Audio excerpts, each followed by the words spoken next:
So who will be affected and who might get something out of this? Well, Rooftop Housing are a non-profit organisation. They're currently building affordable housing in the county. David Hannon is the Development Director. Good morning to David.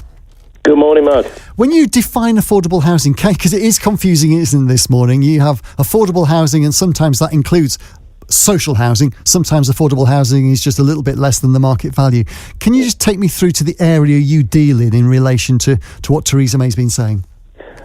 All of it. Let's try and break it down. But before we start that, can I just say one thing? It's absolutely brilliant news for our sector that for the first time in a number of years, governments recognise the importance of what we call social housing. Funding hasn't been available for social housing, social rent, let's call it that for a second, for a number of years. And this is the first time in that period that the government's recognised the importance of that part of the work we do. So a huge thank you to government for recognising that and basically listening to what we've been saying for a number of years. Right, back to your question. Yeah. Affordable housing. We have a thing called affordable rent, and I've been on your show before and explained what that is. And it's the rent that we charge our residents, which is 80% of the equivalent market rent. Then we have a thing called shared ownership, which I've talked about before, which is you can buy a home, you buy a portion of your home through a mortgage, and you pay a small rent. And that makes it affordable. So that falls into the category of affordable housing as well. And then we move to social rents, which is the traditional thing that housing associations have always done, and a vast majority of our tenants still pay as social rents.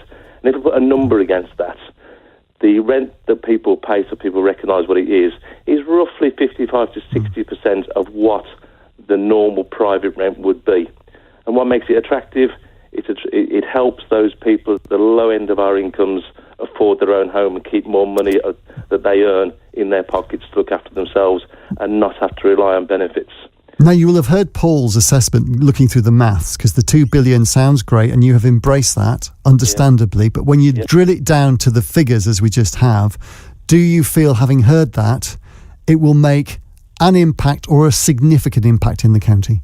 Of course it'll make an impact. In the county, we need 1,000 homes of all tenures a year, every year, regardless, to increase our supply of housing year on year. Last year, we said we had 300 homes built, I just heard, which is only a third of what is needed. So the need is escalating. What is needed? Of course, we always want more money, but obviously it is in an endless pot. So the short answer is, we will work incredibly hard to bring as much money into the county as possible. Richard Graham, when you just spoke, said there will be a bidding process. Yes, there will. It is down to us to make the case and say we need that money invested in Gloucestershire, in Gloucester City, in Stroud, in Tewkesbury, in the Forest of Dean, to help regenerate the city and attract new investment.